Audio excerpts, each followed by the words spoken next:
नमस्ते, मैं हूं संजय दीक्षित और आप देख रहे हैं दी जयपुर डायलॉग्स। आंदोलन जीवी सारे के सारे जंतर मंतर पहुंच गए हैं। राकेश टिकैत पहले तो आए थे बयान देने, लेकिन अब राकेश टिकैत जो है वो दल बल के साथ पहुंच रहे हैं। कभी भारतीय किसान यूनियन के साथ में कोई हरे झंडे वाले, कोई पीले झंडे वाले, रोज़ रोज़ कुछ न कुछ लोग आ रहे हैं जंतर मंतर में आकर और तमाशा हो रहा है। लेकिन जंतर मंतर तो आंदोलनों का स्थान ही है, इसलिए दिल्ली की जनता को उससे कोई विशेष समस्या उत्पन्न नहीं हो रही है। लेकिन ये ज़रूर है कि यदि इन आंदोलन जीवियों का इलाज शाहीन बाग के समय और किसान आंदोलन के समय कर दिया गया होता तो आज ये नौबत नहीं आती। अब देखिए आंदोलन जीवी किस प्रकार की बातें कर रहे हैं। वो कह रहे हैं बृजभूषण शरण सिंह को गिरफ्तार करो। अब मैं आपको ये बता दूं कि इन पहलवानों का पूरा आंदोलन ध्वस्त हो चुका है, क्योंकि जो समाचार आया है और ये समाचार एबीपी न्यूज़ ने अपने पोर्टल पर छापा भी है और अपने न्यूज़ कास्ट में दिया भी है। और उसमें क्या बताया गया है, उसमें एक गंभीर खुलासा किया गया है। वो गंभीर खुलासा ये है कि 7 पहलवानों के बयान दिलवाए गए। 7 पहलवानों के बयान बृजभूषण शरण सिंह के विरुद्ध दिलवाए गए। 7 महिला पहलवानों के, जिसमें एक नाबालिग भी है। 2 अलग अलग एफआईआर इसीलिए दर्ज हुई कि कोई नाबालिग की पॉक्सो एक्ट में दर्ज होती है तो वो पॉक्सो एक्ट में दर्ज हुई, बाकियों की सबकी इनकी एफआईआर दर्ज हुई। इनसे सबसे बयान लिए गए और बयान में जब भी होता है, यदि आपने कभी बयान दर्ज करवाए हों या कभी यदि आप वकील हैं और आपने कभी एग्जामिनेशन इन चीफ या क्रॉस एग्जामिनेशन किया हो तो आपको पता होगा कि कोई भी तथ्य जो एफआईआर में कहा जाता है उसकी संपुष्टि करनी आवश्यक होती है। तो इन्होंने कहानी किससे तो बताया। किसी ने कहा कि भाई किसी की छाती पर हाथ मारा गया, किसी को दबा लिया गया, किसी को ज़बरदस्ती हक किया गया, इत्यादि इत्यादि इत्यादि।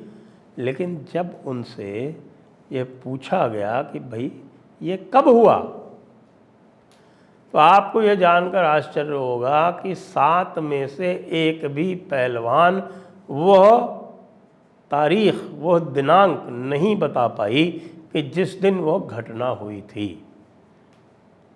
तो निश्चित रूप से भाई पुलिस वालों को भी आश्चर्य हुआ कि आप इतने बड़े बड़े आरोप लगा रही हैं और ये आरोप लगाने के बाद में आप ये भी पुष्टि नहीं कर पा रही हैं कि ये कब हुआ। कई तो ये भी नहीं बता पाई कि कहाँ हुआ। एक प्रसिद्ध किस्सा है, वो तो आपको पता ही होगा कि विनेश फोगाट ने कहा कि नहीं, मेरे साथ तुर्की में इस प्रकार का दुर्व्यवहार किया बृजभूषण शरण सिंह ने। तो पता चला विनेश फोगाट तुर्की गई ही नहीं थी। तो फिर उन्होंने कहा नहीं मैं भूल गई होंगी, ये कार्य मंगोलिया में हुआ। वहाँ पता किया तो पता चला कि बृजभूषण शरण सिंह मंगोलिया नहीं गए थे। अब विनेश फोगाट क्या कहती पाई गई, ये भी आप सुनिए। विनेश फोगाट कहती पाई गई कि अरे बताइए, हम इतने बड़े बड़े पहलवान हैं, हम जो कह रहे हैं उसके आधार पर ही कार्रवाई हो जानी चाहिए थी। अब पुलिस तो हमसे प्रमाण मांग रही है, ये भी कोई उचित बात है क्या? पुलिस हमसे प्रमाण क्यों मांग रही है? प्रमाण इसलिए मांग रही है कि तुम आंदोलन जीवियों के हाथों की कठपुतली हो। तुम लोग उस लॉबी के हाथों की कठपुतली हो जो रेसलिंग फेडरेशन पर कब्जा करना चाहता है। तुम अपने स्वयं के स्वार्थ की भी कठपुतली हो। और तुम लोगों का स्वयं का स्वार्थ क्या है कि भाई हरियाणा के पहलवानों को ओलंपिक में, कॉमनवेल्थ में, वर्ल्ड चैंपियनशिप में, एशियाड में सीधी एंट्री मिलती रहे। अब सीधी एंट्री यूँ तो मिलेगी ना।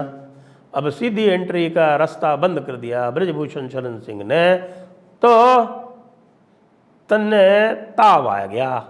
और तन्ने ताव आया और तन्ने कहा कि भाई अब हम तो धोबी पाठ सीधे सीधे बृजभूषण शरण ने मारेंगे। अब बृजभूषण शरण सिंह भाई पुराना पहलवान है भाई, यूं ना चाले। तो बृजभूषण शरण ने और सारे के सारे तुम्हारे प्रूफ निकाल के रख दिए। ये भी बता दिया कि कहाँ कहाँ पे कब कब तुमने उनसे फेवर मांगे थे। जब बृजभूषण शरण सिंह ने एक समानता का व्यवहार सबके साथ लाने का प्रयास किया 2-3 काम किए उन्होंने। क्या किए?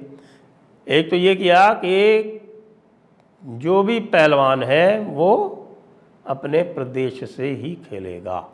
पहले क्या होता था कि भाई हरियाणा में ज़रा थोड़ा कंपटीशन ज़्यादा था, तो जो पहले नंबर का पहलवान होता था वो तो चला जाता था हरियाणा से, और जो दूसरे तीसरे नंबर के पहलवान होते थे वो दूसरी स्टेट्स में चले जाते थे, और दूसरी स्टेट से जाके और वहाँ के नंबर 1 होके और फिर यहाँ आ जाते थे। तो पता चला कि पूरी की पूरी फील्ड जो है वो हरियाणा के पहलवानों से भरी हुई थी। अब ये ब्रजभूषण शरण सिंह ने ये रास्ता किया बंद पहले। अब ये रास्ता बंद करने के बाद में अगर भाई तुमको लगता है कि तुम नहीं आ सकते हो तो तुम पहले से जाओ, नेचुरलाइजेशन का प्रोसेस है। अगर 3 साल से यूपी में रह रहे हो, 3 साल से यूपी से खेल रहे हो, तो यूपी से तुमको रिप्रेजेंटेशन मिल जाएगा। ये थोड़ी होता है कि लास्ट मोमेंट पे गए और वहाँ से चले आए बन के, जाके वहाँ के हिसाब से सिस्टम सेट किया और आ गए। दूसरा जो बड़ा बदलाव लाया गया वो ये है कि पहले जो मेडल विजेता थे उनको स्पेशल कंसेशन थे कि मेडल विजेता जो है वो सीधे चला जाएगा और उसको एंट्री मिल जाएगी। अब उसको भी बदल दिया गया कि भाई तुमको नेशनल खेलना पड़ेगा, तुमको नेशनल कैंप में जाना पड़ेगा, नेशनल कैंप में तुम्हारा मेडिकल एग्जामिनेशन होगा, उसमें फिट पाए जाओगे तब ही जाओगे, और ऑटोमेटिक एंट्री का रूट बंद। अब इसमें क्यों आश्चर्य होना चाहिए? किसी भी खेल में यही नियम है। मैं आपको अमेरिका के ऐसे ऐसे किस्से बता सकता हूँ जहाँ वर्ल्ड चैम्पियनशिप विनर जो हैं उनके ट्रायल में नहीं निकल पाए पहले 3 में, तो उनको स्थान नहीं मिला। वर्ल्ड चैम्पियंस जो हैं वो रह गए।